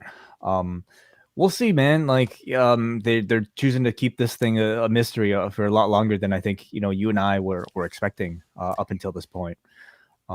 If they leave it like this, like, you can't be upset if Mercedes is not there next week. Like, I don't think they have hinted it towards you in any way. Well, the boss line, people will read into that perhaps a little bit. But I almost missed that. And I wonder if others did as well. So anyway, that's next week. If the idea was to strongly put people in that direction of what you're getting, that was certainly not the case on Wednesday's show. On the screen appears the letters FTRIP, which the broadcasters had a hell of a time deciphering and realizing what it said, which is very funny. And out comes Austin and Colton Gunn, and they prepare to give a eulogy for FTR, pointing out all the tag titles they have won, but never here in AEW. They are 10 stars in their heart, but their decrepit old dad bods couldn't handle the load anymore. They've now lost all their titles and even started a podcast that no one listens to. A legacy they built for 10 years was destroyed in 10 minutes by the Guns, and they hold a moment of silence before FTR's music plays, and this whole arena just goes nuts. That they must have got on a jet. They must have time traveled. It's only 12 hours. FTR does not come out, and the Guns just laugh at them. You even have Excalibur. They were at Wrestle Kingdom. And they state that FTR can work for any promotion they want, but they will never return to AEW. Yeah. I thought the Guns were great. They were awesome. This team is really growing on me. It's a high caliber work rate tag division, but these Guns, like, they have done their improvements, and I think they are a really fun act together. And I thought this was one of their more entertaining segments. I think they're just excellent shit disturbers. The way, their dad and Road Dogg were at one time. And I think charismatically, they're both really naturals, and that'll really take you a lot further, in my opinion, than just strictly being good at wrestling. In AEW, you need both, but having one is certainly a great head start. So I think they're doing great, and looks like they're building to a rematch with the FTR that will presumably end FTR's losing streak, perhaps. I know it can't happen, but I would love at one point for these guys to get jumped by the Briscoes. You imagine these guys feuding with the Briscoes? That would be a coming to a streaming imagine service a near match? you. That match, I think, would be a lot of fun. To Hey, be by the honest. way, now that you mention it, like Honor Club, Tony Khan had said that they were going to wait until Wrestle Kingdom before announcing anything. We haven't gotten anything yet, but maybe I in would the days to assume come. there's something imminent. Like they have got to announce that show and what they're planning to do. So I would imagine there's an announcement imminent that they will be stating what the rollout is. Jade Cargill and Red Velvet against Kiera Hogan and Skye Blue. We had Blue and Red Velvet doing the fish out of water sequence. Maybe another tribute to Lance Storm on this show. Or John Moxley. It could be. Jade controls Hogan throughout the break. She's not getting along with Red Velvet, so Jade walks over and kind of just like smacks her on the head to tag her in. And then eventually Jade comes back. She levels everyone with pump kicks, hits a chokeslam to Kiera, and then gets into Red Velvet's face, and Red Velvet has had enough. She hops to the floor and won't tag in, so Kiera Hogan rolls up Jade, and 10 people in the arena thought this was the end of the undefeated streak. And Jade gets up, pump kick, beats Jade in 6 minutes and 49 seconds, but Jade is now down to one baddie in Layla Gray. Do we know that for a fact? I mean, because I would have sworn you're that right. last They week. could be teaming up on Friday once again, but this seemed to be a split with Red Velvet. We'll see. And maybe that's just something about this entire breakup that hasn't necessarily felt like it's completely clicked for me. There's always a bit of dissent going on between the baddies and Jade, and yet for whatever reason they just seem to get back together, unless specifically you're Kiera Hogan and Jade Cargill says that you're fired. I don't know. The match itself, it was okay. I thought they were working really fast, and maybe they were low on time because of how crammed the prior segments were. Are you not going to remember this match from today's viewing? Not so much. But yeah, something about the breakup just doesn't feel like it's completely, being handled great to me. What do you think about it? I mean, it's just another story for me on the show. Like, to me, it hasn't reached any kind of level where it's anything significant on the show that I'm looking towards. To be quite honest, like, I feel everyone's like rooting for like Willow Nightingale to be this person to knock off Jade. Like, if anything, I'm thinking like they're looking at like Red Velvet more for that spot. Well, my question is like, how is Red Velvet any sort of compelling baby face coming out of this? Is she supposed to be a baby face coming out of this on Rampage? You need a reason for all of this. Like, Kiera Hogan, has she even gotten a promo since leaving the baddies to give you any kind of reason to root for her since she got kicked out of the group? I think she's had at least one promo. I could be mistaken, but I sense she's more of a supplemental, a side character, and the focus really is Jade versus Velvet. But nonetheless, Velvet. But again, like, that was the exact story with Kiera. Like, she went through this exact same thing, and now Red Velvet's going through that same story. Like, Kiera just got bounced out of the group, and now we're doing another similar, Yes. So last week we got some sort of sense that like Velvet wanted to join with Kiera Hogan by defecting from the baddies. This week, so then why would she team back with Jade Cargill to go up against Kiera Hogan and willingly wrestle Kiera Hogan, only to leave Jade? There's just something about this that I mean, you know what, Way? I've got the compelling. answer. You'll love it. Jade's got her under an exclusive contract. Lovely. Yes. She controls Red Velvet. All roads in AEW, in the mid card at least. Is Layla the next one out? And then the goodies are formed? The goodies. Okay. Yeah. Moving on.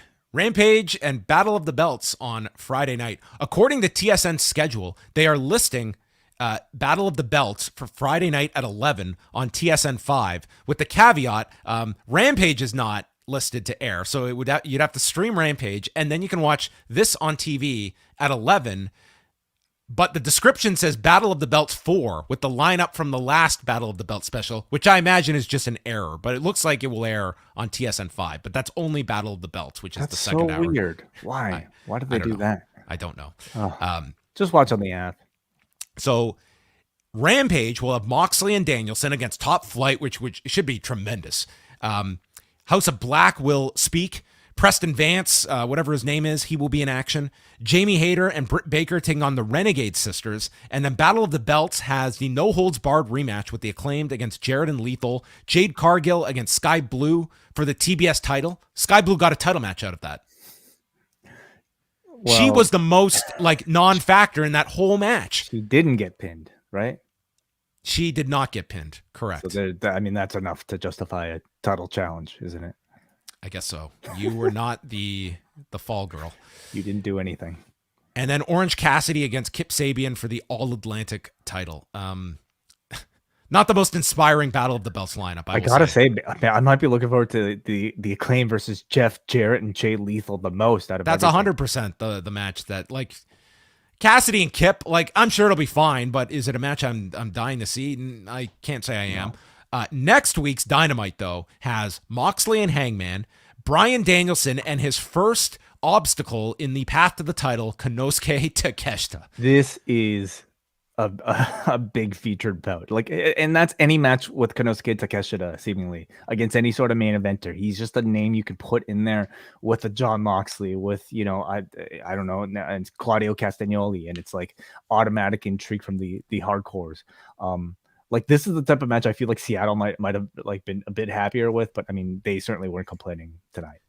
I'm just looking at the cities that they're in. I could certainly see doing some kind of dissension with Moxley and Danielson, the fact they've kept them separately, doing something on Friday, and then at least one BCC member, that would suit the story of MJF choosing Claudio or Moxley as one of the people Danielson has to beat to get to the title. Interesting. So would it be Yuta? Would it be Mox? Would it be Castagnoli? I think it would have to be Moxley or Castagnoli. And the fact that they're teaming him with Moxley, you could certainly do some kind of story there. And I don't think you beat either one of them in this tag match with Top Flight, but at least, they're not on the same page, which they haven't been since Full Gear. This is their first time, and you can rack it up to they're not training together. There's different stories that you can do, and then do a match in a couple of weeks. And then the rest was Hook and Jungle Boy against Lee Moriarty and Big Bill, Saraya and Tony Storm. Are they actually calling them Jungle Hook? Somebody in the thing said, yes, they are. They're actually they are calling them that. Jungle Hook officially. Wonderful. Look at Hook's hair there. That looks like, that doesn't even look real. I feel like it's getting bigger and bigger. Flock of seagulls. Yeah, I mean... They've got quite the hair. Look at the hair on both of these guys. I know. It's just flowing. Saraya and Tony Storm against Hayter and Baker, the Killer and the Pillar, and the Elite versus Death Triangle, Escalera de la Muerte. Yeah. Huge. I cannot fathom Kenny Omega is doing a ladder match in 7 days. He will.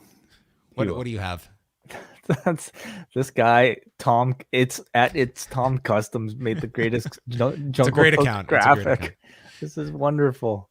Wow, the Jungle Hook. We're gonna retweet it on the Post Wrestling account. Maybe this is gonna be in the spot immediately following Dynamite next week on TBS as a late replacement programming. I love it. Could you imagine? Power Slap gets yanked, and they just make Dynamite an extra hour next week. I feel like they would need a bit more warning for something like that. Don't you think? It would not totally shock me. Possible, I mean, they could always just throw in some other program there, but I was they have probably sold advertising for this debut. They were probably banking on a big lead in for their 10 to 11 hour on TBS, and they're just. I mean, we will see. I mean, they have not made an official word yet. I can't imagine that Power Slap is airing next week. So there you go. Another all-timer for Excalibur and all the stuff he had to plug here. And I mean, we're really racing against the clock here as Joe and Darby come out for the main event, and they are in Seattle, and there is Nick Wayne in the front row on a school night, and Darby comes over and, hugs Nick and his mother, I presume, was next to him. And then Joe comes out and he attacks Nick Wayne. And this future match for sure for Nick Wayne. It's going to be awesome. Yeah. Yes.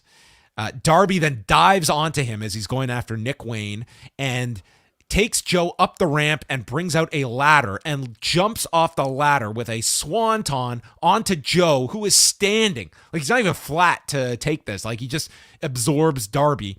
And then they make their way back to the ring. That includes Darby taking a Uranagi onto the steps. Brutal. Like, not the side of the steps like everybody takes, on the edge, on the sharp edge corners of the steps. It was insane. Just nuts. The bell rings. We go to picture-in-picture, and this break included Darby being thrown into the post and just flying into orbit off this post and crashing to the floor. Joe kicks his head off and then goes after the knee. The crowd is chanting for Darby. He lands a senton onto the knee. Darby then yanks Joe out of the corner so hard that Joe pulls the pad off the corner. He gets the coquina clutch. Darby counters, goes for the rotating stunner, but then again is caught into the choke.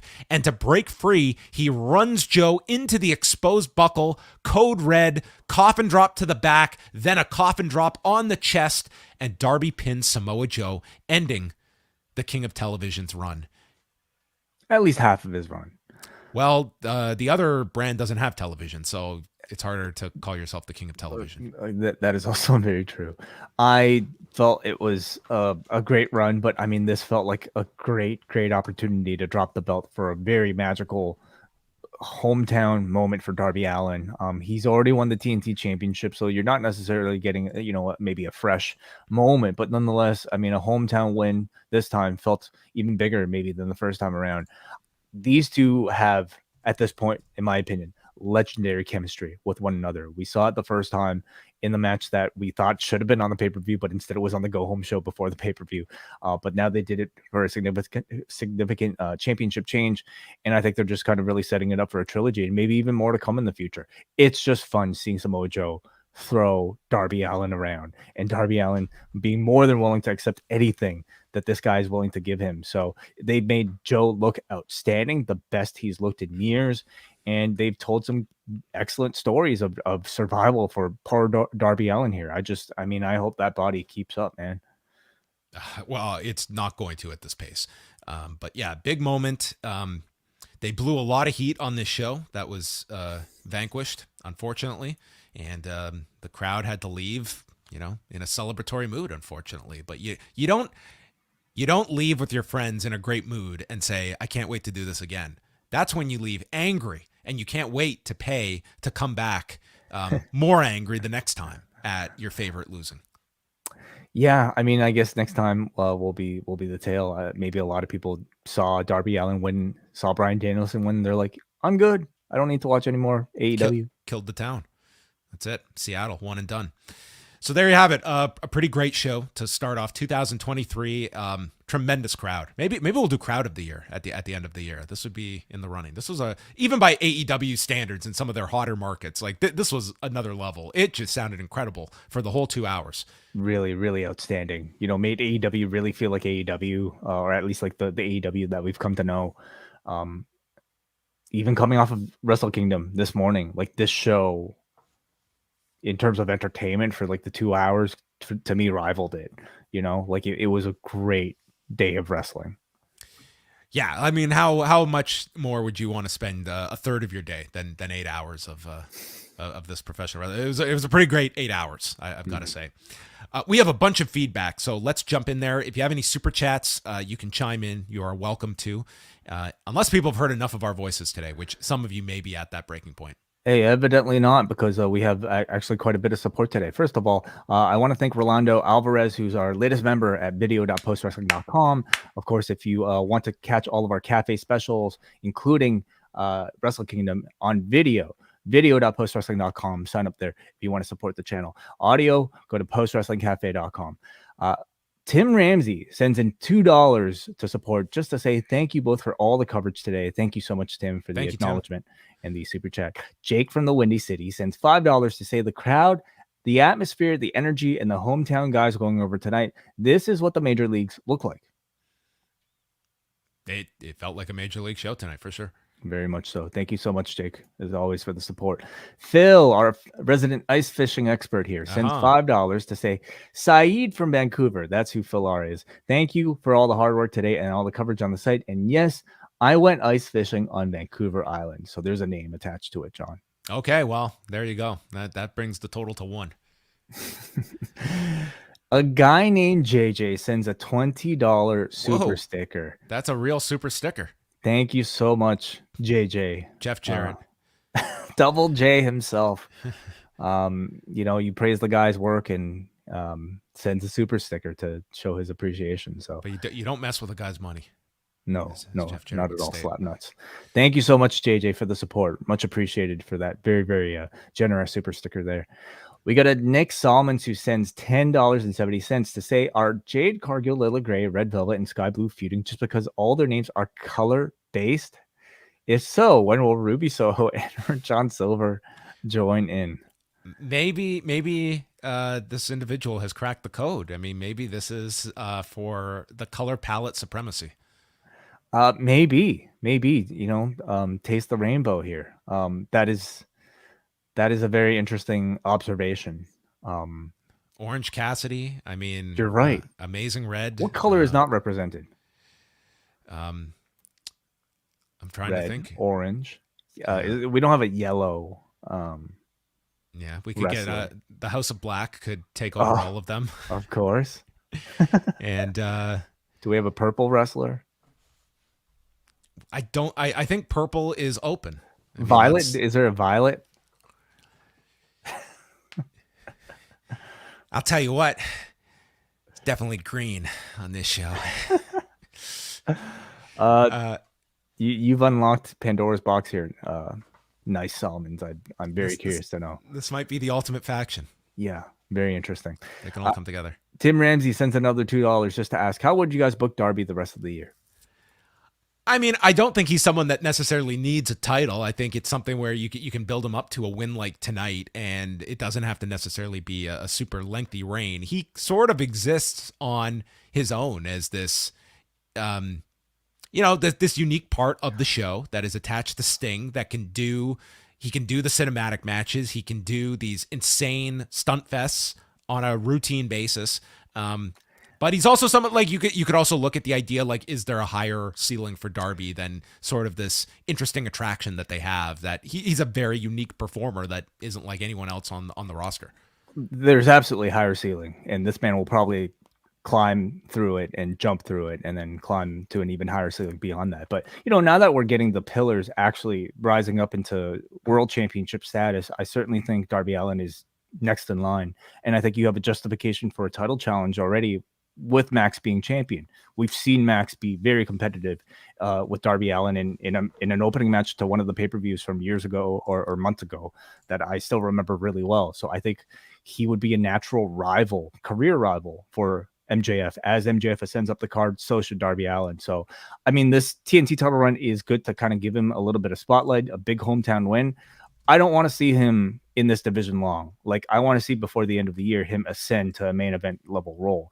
And that might mean shedding the Sting association, like as maybe great as the connection has been. I think it's given him a bit of a young lion, like, little kid type of vibe with Sting. And not to say that he needs to turn on him, but I think at some point he needs to kind of like go off on his own, maybe lead his own stable, become like have his own proteges. So I definitely want to see like Darby Allin ascend to the next level, because I think his wrestling obviously is there. I think his promos are there. He is so unbelievably marketable, between like the black and white videos and like the toys that you could sell and face masks you could potentially sell to little kids. So I'd like to see him take a big step up. Thank you so much, Tim Ramsey, for all your support. We have one more super chat here, and it comes from Matt Hahn. You guys very generous today on the first Rewind-A-Dynamite of the new year. Matt Hahn sends $5 to ask, why do you think AEW crowds are so much louder than WWE crowds? I think because it's just a product that they are way more into. I mean, it's just like you watch it and, the matches are structured in such a way that, I mean, there's just an energy to it. And I think you have more than kind of created that party atmosphere we always talk about, that I think you have an understanding of going to an AEW show, that there's lots of crowd engagement, and you just see like the structure of the matches like that has changed. You can't just blanket WWE that does, stellar matches as well at times, but in terms of like the weekly Raw product versus the AEW product, it's a much more high action product. It's just a blitz of a 2-hour show, and the audience is very much into a lot of these characters, and it's a lot of stuff you're not going to see in a WWE ring, such as a Darby Allin that's going to be very unique to an AEW audience. I do think, maybe in terms of percentage, you're probably getting a far more engaged wrestling fan that is choosing to go to an AEW show than you are that goes to a WWE show. And by that, I mean, like, the people that are going to an AEW show are probably all aware of, like, Max Caster's line about Karen Jarrett and exactly what that means. And just really kind of all the topical news stories of the day. Maybe half of the arena tonight probably already saw Wrestle Kingdom before they went to the arena. But I don't know if you'll exactly get that at a WWE show. And for that reason, they probably recognize that this is they might just be that much more excited. And I think overall brand satisfaction for an AEW viewer, even though we are coming off of like a year where they're being more criticized than ever, and rightfully so, I would say overall, assessing my year, like, I still view AEW as like the product that better caters to, I think, what the hardcore fan wants. So it could be a number of factors as well. Thank you so much for all you guys for all your super chats here. Let's go to forum.postwrestling.com, where our Post Wrestling Cafe patrons can leave their feedback. John, do you want to start us off? Johnny writes, this might be the closest AEW has come to a perfect episode of Dynamite. My only complaint is maybe the MJF Danielson went a bit too long, but other than that, what an amazing 2 hours with the crowd. With Dynamite and Wrestle Kingdom earlier today, we as wrestling fans are spoiled. Nothing much to add. Asks if these matches for Danielson is the way to get to Shibata and Danielson. Very interesting. I don't know I think they're very much going to be tied to Shibata's schedule. I don't know if I would just put that as like it's an obstacle to get to another match. Like, I think that's, you put Shibata on a Rampage, John. Like, I don't know if they're that precious about these matches. I mean, you could do it, sure, because New Japan's not using him.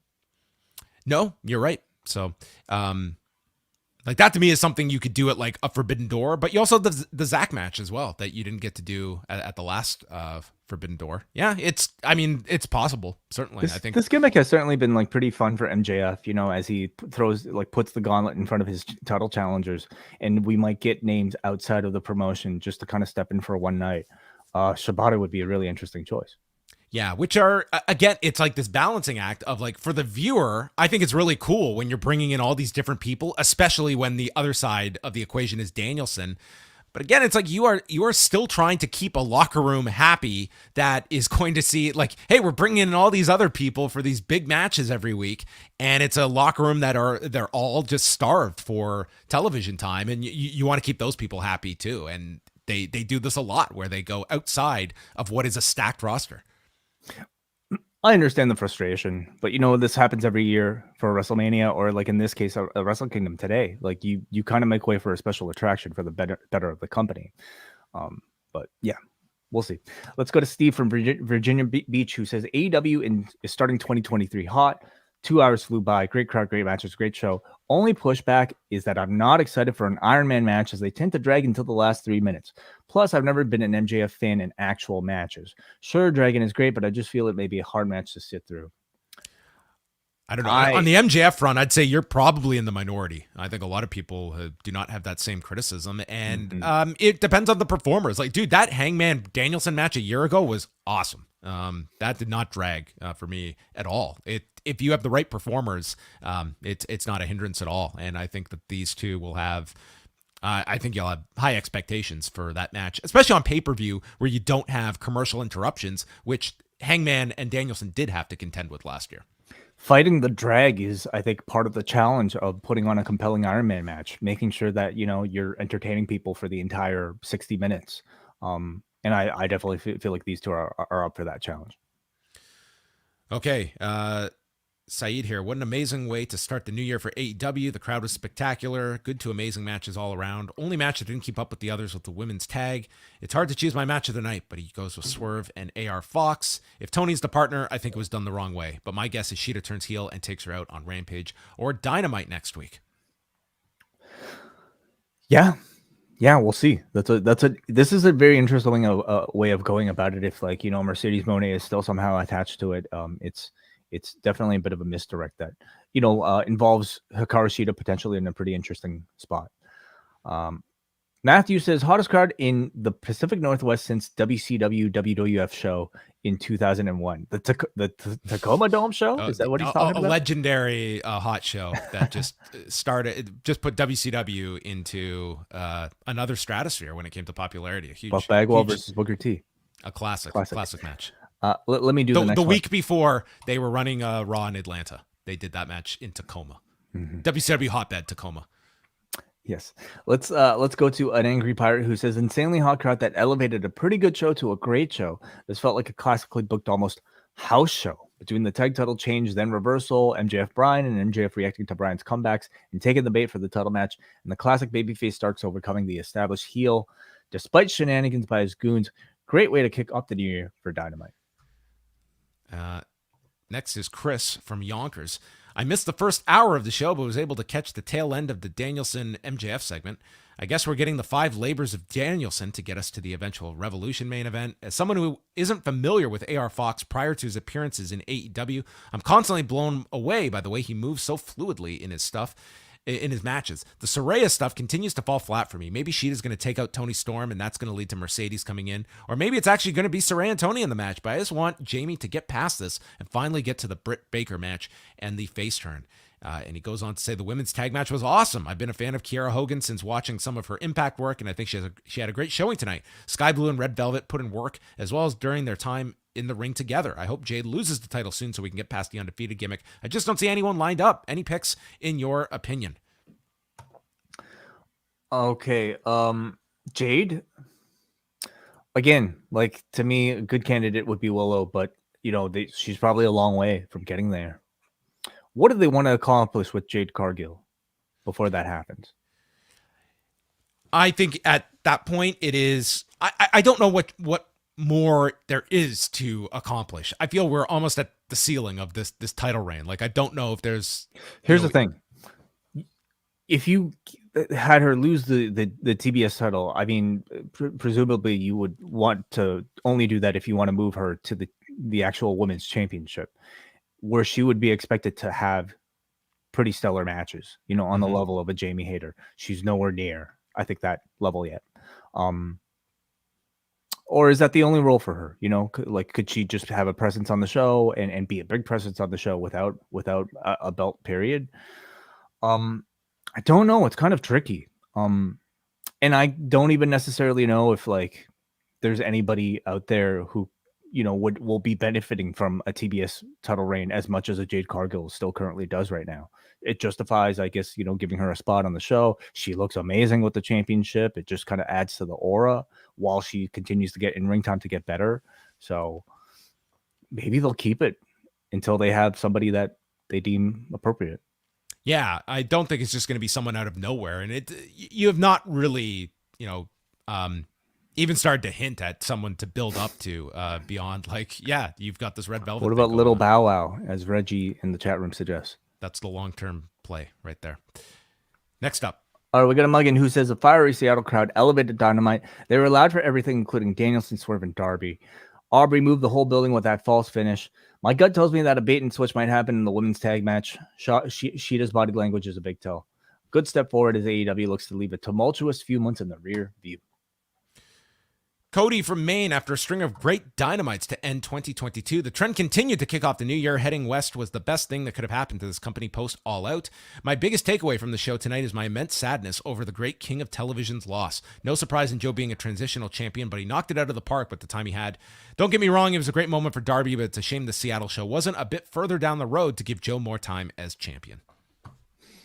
Yeah, I don't necessarily disagree with it. We also didn't get any follow-up with Wardlow, and that's perfectly fine because I think he should be selling, the loss. I thought Joe would walk out with the ponytail, but That would have been nice if he had it in like a baggie or something just to hold on to. yeah. What Maybe does he that still lead will. to though between those two? Like, are they going to feud over the ROH title? Yeah, could be. Do you have interest in seeing that again? The match? Mhm. I think you have to do the match after the hair. It's just, typically you'd build to hair versus hair, but I don't think Joe has much to offer. You could still do hair versus hair.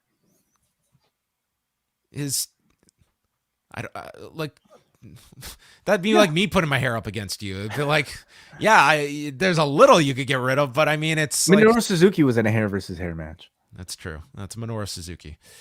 Steve grows weed. Great crowds make for great shows. I'm excited for the next few weeks in new markets. Not sure I like the Iron Man stipulation. Happy with an hour-long match from these two, but Iron Mans tend to only matter in the last 5 minutes.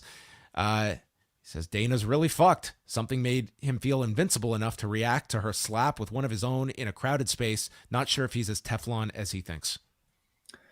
Well, according to him, it was alcohol.